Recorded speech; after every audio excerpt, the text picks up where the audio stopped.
Alright. Welcome to Blue Pill Podcast, everyone. This is Abe, your host. It is October 29th, 2025, 1:21 a.m.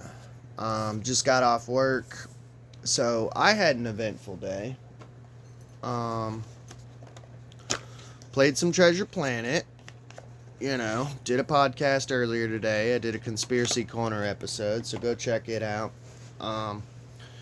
This is my other podcast, Blue Pill Podcast. By the way, I'm almost up to 500 subscribers on YouTube. Please like, share, and subscribe. I'm trying to reach 500. I've been trying to reach 500 for a minute now. It goes up, down, up, down. I've been right there. I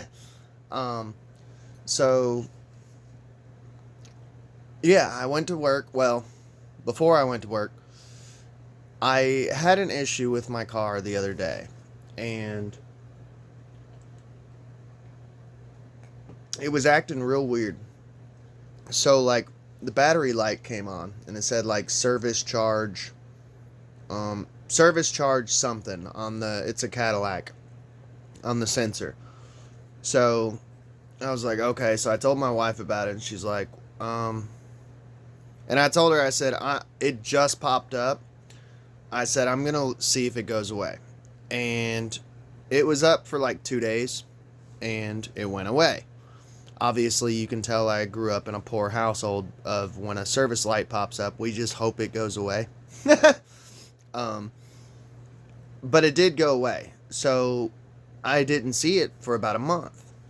And here in Kentucky, it started getting cold. And the other night, my coworker, her alternator went out. Speak of the devil. Her alternator went out, so I jumped her car. And I already had a feeling, I'm like, I wonder if that service light's going to pop back up. Because it's battery shit, And a lot of people don't know this, but anytime you jump someone else's car, it takes some of the life of your battery. So if your alternator's already going bad, it's gonna wipe it out. Sure enough, a couple days later, my light pops up, and the bulbs in my car have been dimming.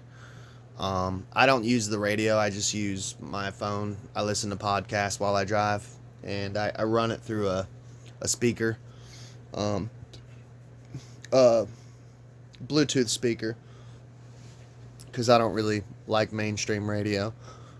So, on the way there, dude, it popped up. Well, it popped up yesterday, and I was like, well, we'll just see if it goes away again. You know what I mean? And was driving it today, and it was fine. I got out of the block, out of the neighborhood, was on the main stretch, and dude, every other fucking light was popping up. It was saying the battery light was already there. Then it said power steering. Everything was popping up. And it was actually funny. I was driving behind an undercover police car, and I was like, please don't fuck up. It started getting bad. It got to the point the power steering was going out. The radio shut off, and then it got to the point where just to go 30 miles an hour, I was having to push the pedal to the metal. So I've pulled into a little hospital for women, and my car got towed. It is sitting in a shop. Luckily, we got there at closing time. Well, my car got there at closing time. So it's going to get worked on hopefully first thing in the morning. First come, first serve, So yeah, that was my eventful day, and then I went to work and came home, had to get brought to work by Sammy. So hopefully I can get it fixed before I have to go to work tomorrow. Otherwise, I'm going to have to go in early, which is fine because I got my Game Boy. I'll bring my Game Boy. And obviously, you clicked on this, you realize that it's a podcast about my gaming podcast where I do game reviews. I beat Treasure Planet. My next game on the list is Quest for Camelot for Game Boy Color, so I will be reviewing that next. But yeah, let's get into the game review. So I'll never forget, like, first time I was introduced to Treasure Planet. Like, this movie looked so fucking cool as a kid. And I don't know about anyone else, if this is like anyone else's family tradition, but for some reason, our family tradition has always been Christmas morning, we open presents, we hang out with family, we eat dinner. My mom usually fix like ham and mashed potatoes and all that good stuff.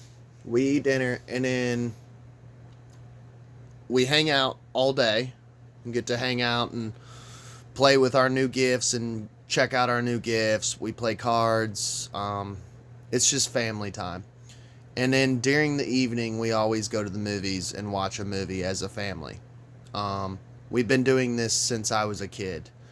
I don't know if that's anyone else's family tradition, but it's always ours. So I'll never forget, dude. We went to the movies, and it was one of the newest Star Trek movies at the time. And I wanted to see Treasure Planet. And my dad was like, yeah, you can go see Treasure Planet. Like, it starts around the same time, it ends around the same time, so that's fine. But I remember my little brother just being a little fucking asshole and being like, making fun of me, like, he wants to go see Treasure Planet, a cartoon. Needless to say, I got peer pressured, and I ended up seeing some new Star Trek movie. I don't remember which one it was. It was with some bald guy, and the theme was like super green for some reason. I don't know. I'm not a Trekkie, man. I used to always think Star Trek was pretty boring. I was more of a Star Wars guy. And honestly, it's kind of fitting. Treasure Planet is definitely a sci-fi. You know, it's pirates and sci-fi. So I remember being like obsessed with the commercials, and at the time I was a skater.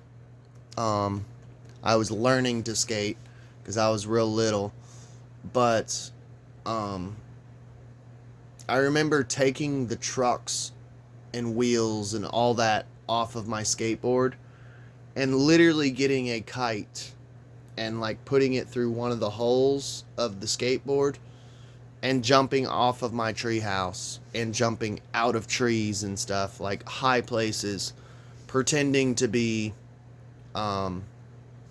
Hawkins, I think is his last name in the movie, the protagonist, Jack Hawkins or John Hawkins. Yeah, pretending, like falling in style, as Buzz Lightyear would say from Toy Story.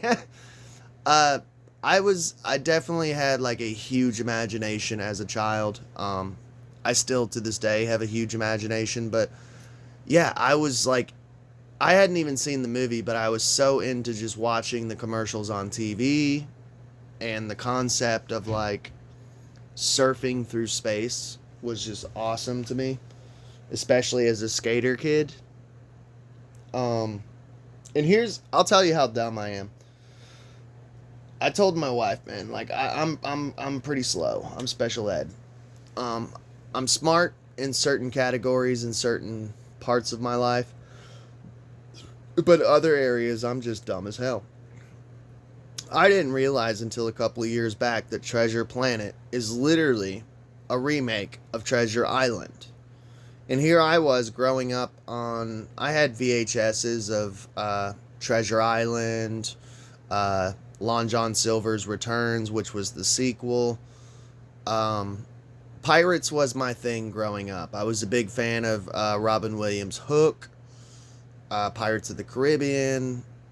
Yeah, like that was my jam, was pirates. Pirates, knights, cowboys, typical 90s little boy shit. So, but I didn't realize until like 3 or 4 years ago, I was like, holy shit, Treasure Planet is Treasure Island. Like, that's how retarded I am. So yeah. beautiful cutscenes. It's for Game Boy Advanced. The cutscenes are beautiful, and what it is they're using scenes and clips from the movie, so it's all animation. Um, the only other game that I've ever like seen cutscenes on and was like, oh my god, like mesmerized was Kingdom Hearts Chain of Memories. And Kingdom Hearts Chain of Memories, they didn't use cartoon animation, they used actual like CG and stuff, and it was made for the game. Um, but I do have to say, man, like it was pretty cool. I was even showing my wife like in between scenes of the game, in between levels, they would show a cutscene, and I'd be like, "Look," you know, and she'd be like, "Oh my god, that's on Game Boy Advance!" Like, yeah, it's fucking impressive as hell, which makes sense because Treasure Planet is, I believe, pretty sure it's Walt Disney. Um, so it would make sense, like, and honestly, like, Disney makes some decent video games when it's done right. Some of their games are like way too hard, but the difficulty on this one um, was frustrating at times, but you get like an infinity amount of lives and retries. But yeah, it wasn't too hard. I mean, I beat the game, you know. So the difficulty was not too hard. Like I said, it is frustrating. I found myself not freaking out because you guys know me. Like, go check out my other game reviews. I have a game review playlist on YouTube. Go check it out. I am the type that, like, if a game is too frustrating, try 2 or 3 times and then shut it off and save it for later. Switch to another game or stop playing games for the day. I'm not the gamer who slams the controller down, who breaks the game, who breaks the system, you know, breaks the TV, whatever, which I'm playing an SP, so, I mean, it would be literally breaking the system. And I do have, like, a little safeguard on it, a little plastic safeguard. Not that I slam my shit, but, yeah, but I did find myself, like, hollering once or twice, like, fuck, god damn it, you know? The world, though, I ain't gonna lie, dude, and this would tie in definitely with the movie. I need to rewatch the movie, because I watched it a couple years back, and, I ain't gonna lie, like, I think I was drinking at the time, so I don't really remember it all that well. I need to watch it with a more sober mind, but I do remember, like, the artwork is awesome, and the world was super immersive. So, I was talking to my buddy at work, and I was telling him what I was currently playing. He knows I'm a retro gamer, and me and him sometimes, we talk video games. I'm like, we tell each other what we're playing, you know. He'll be like, oh, I'm playing this, and he's more new school, I'm more old school, and I'm like, yeah, I'm playing Treasure Planet, and he's like, yeah, I don't really like the idea of it. I'm like, what? He's like, pirates in space. I'm like Tenchi Muyo? And he said, what's Tenchi Muyo? I said, oh god, I feel old. I was like, it's space pirates. I said, I think it's cool as hell. I was like, space pirates, sky pirates. I was like, imagine like if they did, instead of a treasure planet, or a treasure island, they did one to where it was like sky pirates, you know?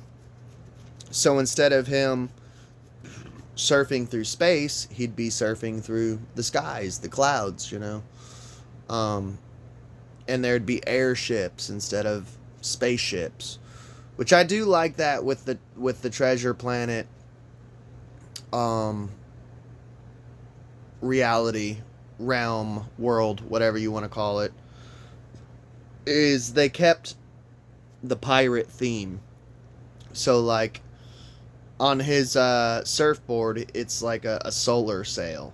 On the ships, it's all solar sails. I don't know how it works in space, but I guess there's like some form of force field around it, so that way there's oxygen and shit, which we all know space is fake and gay. But I do love sci-fi, man. As someone who grew up in a household where sci-fi is like a big deal, you know. But anyways, the world in the game is super immersive. So in between missions, you do get to walk around like towns. You do get to walk around a little bit. I mean, it pretty much shows you where you need to go next, but there is like a tiny bit of just walking around towns. I do have to say, like, it did make me a little bit disappointed that it would have been cool just for like cannon fodder of being able to walk through the towns and like talk to NPCs. Like, there really wasn't any NPCs, which sucked. It was like there'd be huge towns that you could walk through and explore, but there was no extra items, there was no Easter eggs, there was no NPCs to talk to. So I do feel like Disney, I'm like, you know, you kind of slacked on that one. So you guys know my pet peeve on the channel, dude. And I do have to say, 10 out of 10 for this game. This game was loud as fuck. Same thing with Ghost Rider. I did a review on it, and I'm actually going to talk about Ghost Rider a little bit because there's some similar mechanic with this game and Ghost Rider. But anyways, the sound was beautiful. Music, like, it's actual orchestrated music. There's like an Irish song that they play at one point, which is cool.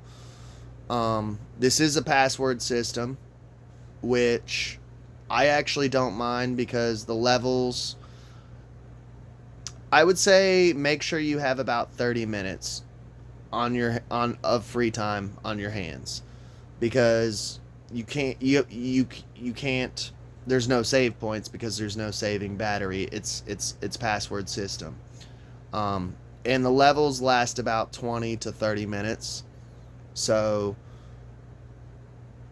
I wouldn't even say that long. I'd say about 15-20 minutes, because the game itself, you can beat the game in about 4 hours, you know. I work 40 hours a week, plus I do 6 hours of podcasting a week, so I really don't have that much free time. But like, it took me about a week to beat it, just playing it here and there, you know, a couple hours a night.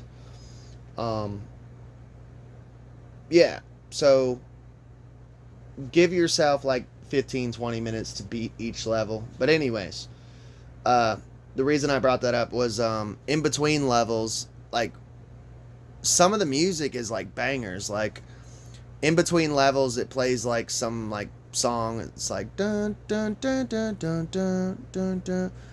And I don't know, man, I found myself like humming that shit. Like, it got stuck in my head. There's an Irish song, like I said. I think it was like a bar fight scene, which is cool. As someone who bartended for like 8 years plus, I'm very big into bar fight scenes as far as video games, especially like pirate games. Like, I played and reviewed the Pirates of the Caribbean series for Game Boy Advanced, and there's some bar stuff in there.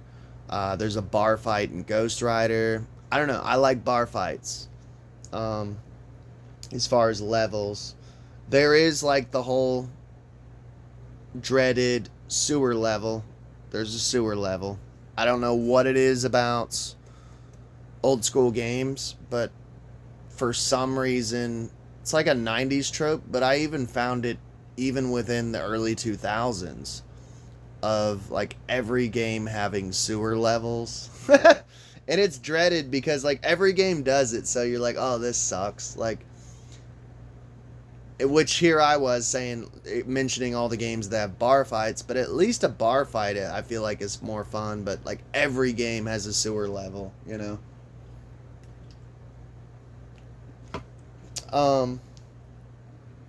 Yeah, just memorable tunes. Like the title screen songs was beautiful. The bar fight song was awesome. It was like Irish. Um, I feel like they were using, and like I said, I'd have to rewatch the film, but I feel like they were using music from the film, because I mean we know they were using cutscenes from the film, the music from the film, and it does make me wonder. Like I said, I need to rewatch the film, but if I remember correctly, the storyline for the game was pretty canon, pretty accurate to the film. It wasn't super deep. Like, there was moments of like quite a bit of dialogue. The story's immersive. Like I said, the worlds are immersive. The worlds, because you are traveling through space to multiple planets.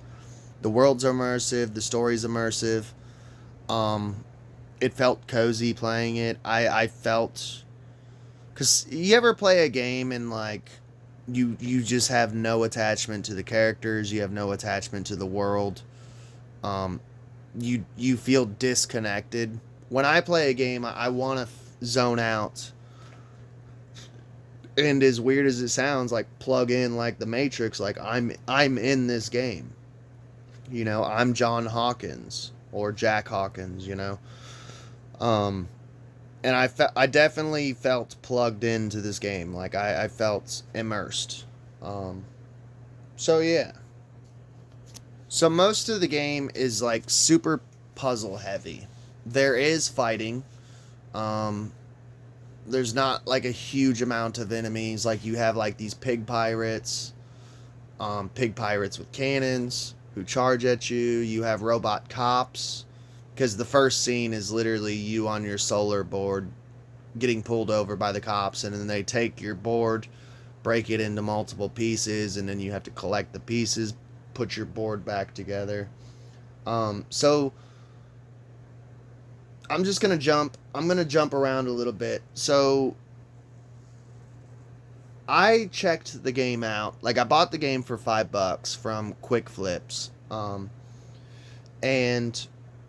I was like, Treasure Planet, $5, hell yeah, I'm gonna get it. So I bought it, and I had already kind of checked the game out several months back, just kind of looking through the library of Game Boy Advanced and kind of going through YouTube, watching people play it. I did not see surfing scenes at first.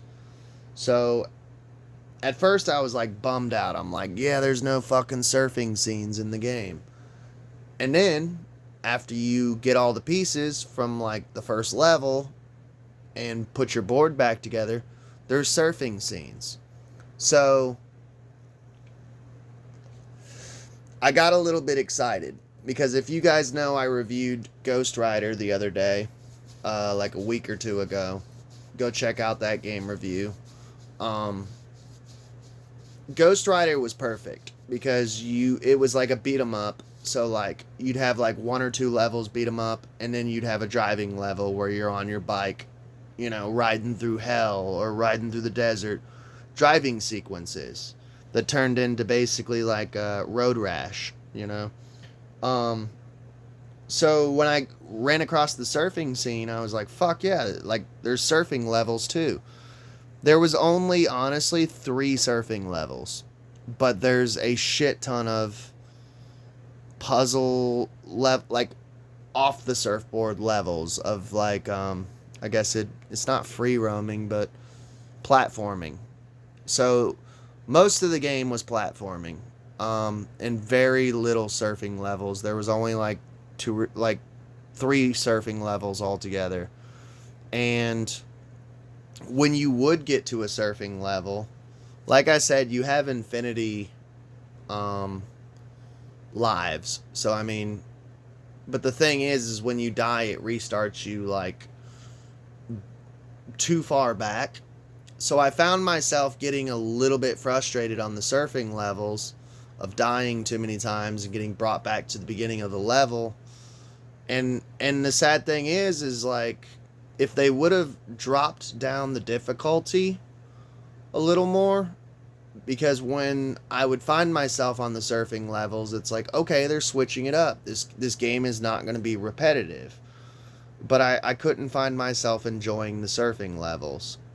And If you guys know, one big thing that I liked about Ghost Rider was the replayability of, hey, I can go back and play just the driving levels on Ghost Rider. If I got like a little bit of time, I'm sitting in the doctor's office, I got 10-15 minutes, I could do like 1 or 2 driving levels on Ghost Rider. You know, I'll bring my SP and my cart and play some driving levels on Ghost Rider. There's only 3 levels of surfing on here, and the difficulty of the levels is just kind of annoying, so it kind of ruined the surfing levels. I felt like if they should have brought the difficulty down on the surfing levels, and they should have made it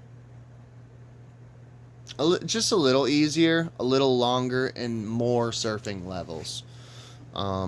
Just because as a kid, you know, that was the biggest thing that got me excited on the whole Treasure Planet thing, was seeing him solar surf around. And I don't know, they just kind of dropped the ball on that one. So, one thing I did like, you guys know me, like, I prefer if games obviously have a saving battery. Honestly, if I could have it anyway, which you guys know me, I play old school, I play actual carts, but because I like collecting carts. But if I could have it anyway, it would be kind of like Pokemon, or Final Fantasy Legend series, of where you can save at any point, anytime, pretty much save states of what they have now, of like emulators to where you could save anytime, anywhere. This is a password system. Like I said, that's not a bad thing for me. Just make sure you have enough time to beat a level, because like even today, like I barely had enough time to beat a level, and I was starting to sweat, man. I'm like, fuck, I gotta go to work in like 5 minutes. You know. But one thing that I have to say, man, is that's the password system is super easy. So I'll actually show you. All the passwords are like easy to remember words, like cloudy, rabbit, sunshine, apron, goose. Because that was one thing that aggravated me as a kid, is like playing my Game Boy in the car and not having a pen and paper on hand and beating a level that I was stuck on, and they'd be like, okay, the password is 12 letters long, and it's uppercase J, lowercase h, 7, 0, B, lowercase b, Q, uppercase R, you know, and it's like, fuck, dude, why can't you just make it like this? Trumpet, cloudy, rabbit. And it doesn't matter, there's no lower cases, there's no upper cases, there's no numbers. It's just literally a word. So that, to me, I was like, okay, Disney at least did do that shit right, of like, yeah, we're gonna make these passwords super easy to remember, so that way if you don't have a pen and paper, you can just go rabbit, rabbit, rabbit. I just gotta remember rabbit, you know, until I get home and maybe able to write it down, you know. The platforming, it's not the greatest. It's set at an angle. The camera's set at an angle. It's just like, there's no diagonal movement. It's not smooth like Zelda. You do have an attack. It's a fist. Would it have been cool to have like a sword or something? Yeah. But I'm not gonna lie, I don't remember during the movie, did the main character, did he have a sword or like a Han Solo laser gun? I know there was weapons in the movie. There was action sequences, but so yeah, you just punch. You do learn like special abilities as far as like a higher jump, a further jump, the morph abilities, that little pink alien symbiote type of thing follows you around, and you merge with him and he helps you do these abilities to like get further throughout the game. The platforming kind of reminded me of like Solomon's Club, but where it is better than Solomon's Club is like you have like a heart system, kind of like Zelda, so you can get hit multiple times without dying. unlike Solomon's Club where you get hit once and you're dead. So that was kind of nice. It's the platforming's a little janky. It is what it is. Yeah. So I think I've said everything I want to say about Treasure Planet for Game Boy Advanced. I hope you enjoyed the game review. Please go check out my other game reviews. I have a Buy Me a Coffee account set up in the link below if you want to donate. It would help the channel, especially knowing that I have to get an alternator now. Helps pay for pens, paper, notebooks. I love y'all. Please like, share, and subscribe, and y'all have a good day.